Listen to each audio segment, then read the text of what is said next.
C'est arrivé subitement, une angoisse. Peur de mourir en plein ciel, peur de cracher. La mort, tout simplement, me faisait peur que dans l'avion. Quand j'étais dans ma voiture et que j'étais dans les bouchons et que je ne pouvais pas m'en sortir, j'étais pas du tout en danger de mort, il n'y avait aucun souci. Mais pour moi, les phénomènes physiques que je ressentais, c'était vraiment une angoisse énorme, des frissons, des sueurs froides et tout. Mais j'arrivais pas à relativiser en me disant non mais tu es dans une situation complètement normale ou autre.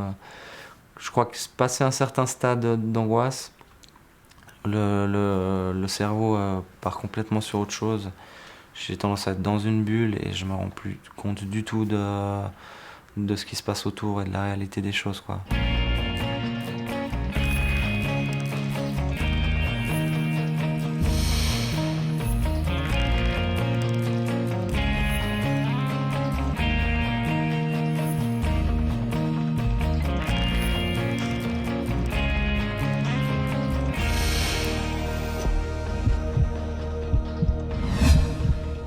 Avoir une peur bleue, avoir la peur au ventre, avoir peur de son ombre, mourir de peur, nombre d'expressions du langage courant prennent la peur comme référence.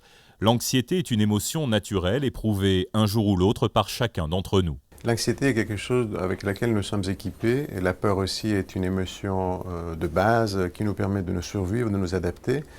Disons que lorsque l'anxiété, elle dure plus longtemps, trop longtemps, elle est d'une intensité qui est disproportionnée par rapport aux situations qui pourraient engendrer une peur, à ce moment-là, eh bien, elle se transforme en un trouble anxieux avec des conséquences sur la qualité de la vie sociale, professionnelle et affective.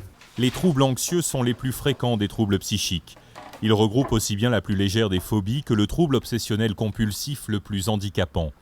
Ils touchent près d'une personne sur 4 plus ou moins sévèrement et débutent souvent avant l'âge de 20 ans. J'avais toujours du mal avec les voyages en général. À chaque fois je disais à ma maman ouais, mais je suis pas bien, j'ai mal au ventre, j'ai mal à la tête et tout. Et en fait je pense que c'était aussi un dose vraiment très minime des petits débuts d'angoisse ou autre, quoi. Ça c'était un petit peu quand j'étais petit le début, mais c'était vraiment tellement minime que c'était des choses qui passaient comme ça et voilà, je faisais avec. D'où vient la peur ? Pourquoi avons-nous peur ? En quoi cette émotion particulière est-elle utile dans notre vie de tous les jours ? La peur, c'est une émotion absolument fondamentale chez l'être humain. Donc elle va mettre en place toute une série de réactions physiologiques qui auront pour conséquence de préparer le corps à l'action, donc de mobiliser l'énergie du corps. Et donc cette énergie du corps, elle va permettre de mettre en place des comportements adaptés lorsqu'il y a un danger, c'est-à-dire permettre de fuir plus rapidement ou, lorsque la fuite est impossible, permettre de combattre plus efficacement. Il y a beaucoup de régions qui sont impliquées dans le cerveau lorsqu'un danger se présente, mais il y a une région en particulier qui est très importante, c'est l'amygdale. L'amygdale va permettre de mettre en place toute une série donc, de réactions corporelles comme le battement du cœur, la respiration qui devient plus intense. Donc dès qu'il y a un danger, dès qu'elle croit qu'il y a un danger, elle va donner l'alerte. Maintenant, dans certains cas, le danger n'est pas là. Donc il y a d'autres régions comme les cortex visuels, auditifs et le cortex préfrontal qui vont analyser la situation de manière plus fine et qui vont confirmer ou non le danger. Jouer à se faire peur, les enfants connaissent bien. Quand on grandit, les moyens de se faire peur évoluent aussi jusqu'à aller aux limites de ses capacités. Le frisson peut aussi s'éprouver au travers de films ou de spectacles, ou alors dans la vraie vie, en pratiquant un sport extrême ou en prenant des risques calculés lors d'activités ludiques. Moi, en fait, j'ai jamais eu peur. Pour toutes les attractions, j'ai jamais vraiment réfléchi de si j'y allais ou pas. J'aime bien être en hauteur, j'ai pas peur du vide, alors comme ça, si je suis en hauteur, je sais pas, on se sent léger et tout en haut, ça. Au-dessus, en tout cas, si on fait bien le nœud, il n'y a aucune chance de tomber. Une fois, je suis tombée parce que j'avais mal tenu, mais j'ai direct refait, puis ça m'est pas resté dessus. Il faut être là, parce que des fois, les enfants, ici, maintenant, ils se sentent en confiance, justement, on les a mis en confiance. Ah, mais c'est super, on grimpe, je sais, j'y arrive. Puis des fois, il faut quand même leur remettre un petit peu l'idée de dire « Ah, mais attention, hein, là, il y a un risque quand même, il faut que tu fasses attention. » Ça, c'est quand ils ont dépassé le stade de « J'ai plus peur, il va rien m'arriver. » Donc ça aussi, c'est un travail de pouvoir de temps en temps dire « Pense à ce que tu fais là, pense à où tu mets ta main pour être sûr que s'il se passe quelque chose, c'est cette main-là qui va te sauver, qui va faire que tu vas pouvoir rester accroché. » Il faut simplement qu'ils en prennent conscience. Et après, c'est bon, en général, ça se passe bien. D'abord, quand j'apprends une figure, je la fais en bas et après, plus en plus haut. Si on fait super haut, des fois j'ai un peu peur et puis des fois non. Une des caractéristiques que l'on retrouve chez toutes les personnes souffrant d'un trouble anxieux, c'est la surestimation du danger ou de la menace perçue, corrélée avec une sous-estimation de leur propre capacité à y faire face. La crise d'angoisse est arrivée très doucement. Elle est arrivée déjà sur le trajet entre chez mon domicile et l'aéroport, où j'ai commencé à avoir un peu la boule au ventre, où dans la salle d'attente s'est montée crescendo. Et en fait, ça a été le déclic, ça a été quand je me suis assis dans l'avion et que je me suis retrouvé à côté d'un hublot avec, pour moi, une paroi qui n'était pas assez épaisse et c'était hors de question que ça pouvait résister en altitude avec les pressions, etc., et que tout allait exploser. Les troubles anxieux les plus fréquents ne sont souvent pas les plus invalidants. Parmi les troubles anxieux qui sont les plus invalidants, on peut considérer les troubles comme l'anxiété sociale ou la phobie sociale, qui se manifeste par une angoisse qui empêche les gens de se exposer au regard de l'autrui, à se rendre dans des lieux publics, prendre la parole, participer à des activités où il y a plusieurs personnes qui peuvent les observer. Dès que je dois aller dans les magasins, que je dois aller dans un local public, il y a du monde, cette tête qui tourne, cette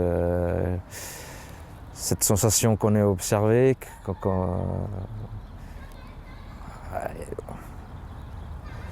c'est difficile à expliquer. On dirait qu'on n'est pas nous, je n'arrive pas à comprendre tous les jours pourquoi ça m'arrive ça. Étant donné que lorsqu'on est anxieux, on a tendance à éviter les situations qui nous font peur. Au début, cela marche très bien, puisque éviter une situation qui nous fait peur réduit l'anxiété. Mais le problème, c'est que plus vous évitez, plus vous allez éviter d'autres situations. Et donc, la marge de liberté, l'espace de liberté de la personne se réduit de plus en plus. Et donc, c'est à ce moment-là, lorsque il ne peut plus sortir de chez lui, il ne peut plus affronter des situations qu'il doit affronter, ou il est complètement dans l'obligation d'être accompagné par de tierces personnes pour pouvoir affronter des situations, que ça devient gênant pour la qualité de son existence et source de grandes souffrances, et c'est là que les personnes consultent. Souvent couplée à une dépression, l'anxiété pathologique se soigne généralement avec un traitement médicamenteux associé à une psychothérapie ou à des thérapies cognitivo-comportementales visant à exposer de façon progressive et répétée le patient à l'objet ou à la situation redoutée afin de lui permettre d'expérimenter par lui-même que le danger n'existe pas réellement et ainsi pouvoir contrôler la situation. Quand la personne vient pour la première fois, on essaie déjà d'identifier quelles sont les situations qui provoquent de l'anxiété, de quelle manière l'anxiété s'exprime. Et puis, il y a un certain nombre de comportements qui contribuent à maintenir l'anxiété. Il y a un certain nombre de pensées qui contribuent aussi à maintenir l'anxiété. Donc, la première étape, ça va déjà être de prendre conscience de tous ces mécanismes qui maintiennent l'anxiété avant de véritablement pouvoir commencer à faire un travail qui sera souvent un travail d'exposition à l'anxiété pour amener au phénomène de l'habituation, à toutes les sensations physiques désagréables, à toutes les pensées anxiogènes qui peuvent maintenir le trouble. Après, bien sûr, dans l'approche cognitivo-comportementale, il y a l'engagement de la personne dans les exercices qu'on propose, parce que c'est extrêmement difficile. Si on redoute un certain nombre de choses, la thérapie va être d'affronter ces choses-là. Alors, pas d'un coup, d'un seul, de manière mesurée et progressive, mais c'est quand même une thérapie qui demande un engagement de la personne à faire des expériences entre les séances, éventuellement pendant les séances. Donc, la réussite dépend aussi de cet engagement-là. Dans le traitement, c'était le plus difficile, c'était déjà de retourner travailler. Parce que du coup, vu que j'étais en arrêt de travail et que j'avais du mal à sortir de chez moi, donc déjà le plus difficile, c'était déjà de pouvoir aller faire mes courses, par exemple. Donc aller faire mes courses tout seul, aller à la pharmacie. Bon, là j'ai de la chance parce que j'ai tout à proximité. Ensuite, après, par la suite, c'était de prendre les transports publics parce que pour moi c'était très difficile parce que du fait que j'ai du mal du fait que je m'éloigne et qu'après je suis loin de chez moi. Donc si je suis pas bien, il faut que je rentre le plus vite possible. Donc pour ça, c'est vrai qu'en voiture, je suis toujours beaucoup plus à l'aise parce que je sais que je vais pouvoir partir quand je veux des situations anxiogènes.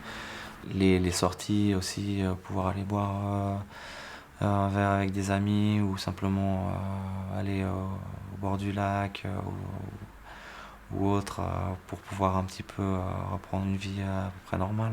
À Cointrin, l'aéroport de Genève, des cours sont régulièrement proposés pour apprendre à apprivoiser sa peur de voler. 3 parties dans ce stage. Une première partie qui est avec un pilote, un commandant de bord suisse, qui répond à toutes les questions techniques de A à Z. Je veux le premier jour que les patients aient compris pourquoi l'avion est le lieu le plus sûr du monde. Le deuxième jour, on travaille sur la gestion de la peur, donc on se fait une boîte à outils. Et le troisième jour, on vole avec des coachs entre Genève et Zurich sur 30 minutes de vol. Et surtout, on a quelqu'un à côté qui nous explique tous les bruits. Nous avons 98% de réussite et nous n'avons pas d'échec en soi, étant donné qu'une personne qui suit le stage peut le suivre autant de fois qu'elle le veut gratuitement. Une fois qu'on a suivi le stage, on a des stages donc, de révision tous les 2 mois gratuits. Actuellement, il y a plus de 4000 personnes qui ont suivi le stage. Maintenant, quand je monte dans l'avion, j'ai le sourire et j'ai un petit badge qui est sympathique qu'on nous donne après le stage et je communique avec mon mari. Avant, je ne pouvais pas. Maintenant, je peux parler.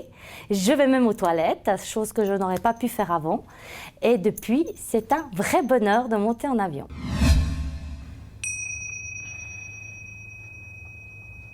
Autre approche thérapeutique proposée au HUG pour faciliter la gestion du stress et des troubles anxieux, les séances de groupe fondées sur une pratique méditative dite de pleine conscience. L'idée de la pleine conscience, c'est de pouvoir rester dans l'instant présent, dans l'expérience de l'instant présent, en étant moins tendu déjà, si on parle d'anxiété, et surtout en ne se laissant pas piéger et entraîner dans les scénarios catastrophes qui vont avec l'anxiété. Donc une personne qui prend un ascenseur et qui aurait peur de l'ascenseur et qui imagine l'ascenseur qui va se bloquer, ça serait de revenir à l'expérience peut-être de la respiration, revenir à ce qu'elle voit autour d'elle. Et cette attention portée sur l'expérience immédiate fait qu'elle va moins se laisser piéger par ces intrusions de pensée. Pour en apprendre plus sur la peur et les troubles anxieux, rendez-vous dès le 8 mars à Unis-du-Four pour l'exposition Pas de panique. Cette exposition elle est organisée comme un chemin au pays de la peur, avec une première partie qui est consacrée aux régions qui sont impliquées dans le système peur, dans notre cerveau. On pourra découvrir notre cerveau de l'intérieur. Et puis ensuite, dans un deuxième temps, on va expliquer quelles sont les manifestations physiologiques liées à la peur, et puis surtout comment elles se transmettent. Dans un troisième temps, on va expliquer que la peur n'est pas du tout le propre de l'homme, mais que c'est une émotion qui est partagée à un niveau ou à un autre par de nombreuses espèces. Et puis, si la peur est une amie très chère de notre survie, une garante de notre survie, elle peut à certains moments devenir aussi une ennemie, elle cesse de fonctionner correctement. Et c'est à ce moment-là qu'on voit l'émergence de différents troubles anxieux. Et finalement, on termine l'exposition par une salle qui est consacrée au fond à toutes les réponses thérapeutiques dont on dispose aujourd'hui pour essayer de traiter ces différents troubles anxieux.